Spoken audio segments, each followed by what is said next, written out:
खुलुमबाय गिबियावनो नोंथांमोनखौ आंनि एमएन गयारि चेनेलाव बराय हरग्रोनाय थाबाय। आसा खालामो नोंथांमोना मोजाङैनो दङ। आं दिनैहाय गोदान भिडिअ लानानै फैलायबाय। आसा खालामो नोंथांमोना आंनि भिडिअखौ जोबजासिम नायलांगोन। आं दिनैहाय अमाजों थास' बिबारजों ओंख्रि संनाय भिडिअ लानानै फैदों। नोंथांमोना नायलांबानो जाबाय। आङो माबायदि सङो बेखौ नोंथांमोननो खिन्थिलांगोन। लोगोसेनो आङो जानायनिबो भिडिअ बानायदों। नोंथांमोना भिडिअखौ नायलांबाय। ओमफ्राय नोंथांमोना आंनि भिडिअखौ मोजां मोनोबा लाइक कमेन्ट शेयार खालाम। थुदो बिदिब्ला आङो भिडिअखौ जागायजेननोसै।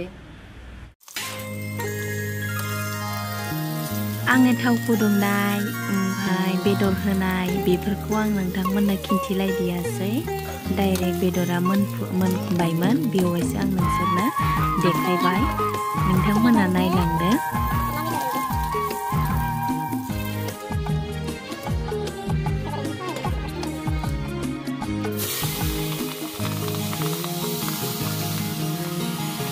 बायदि गाबनि गोमो गोजा गुफुर गावदां बिबारफोरा मोसादों बारा हायला हुइला।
आंनि गोजोन खुसि बेबादि सुदेम समाव नोंखौ लाना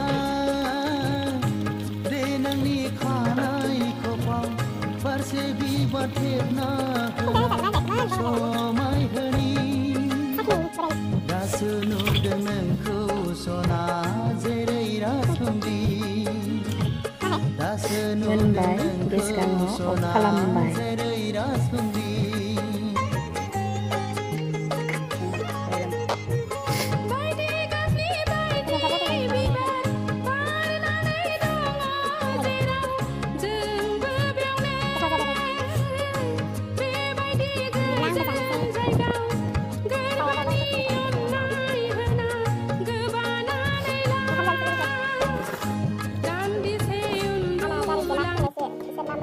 लोगोफोर भिडिअखौ जोबजासिम नायनायनि थाखाय आरो नेक्स्ट भिडिअआव थाबैनो लोगो मोनफिनगोन।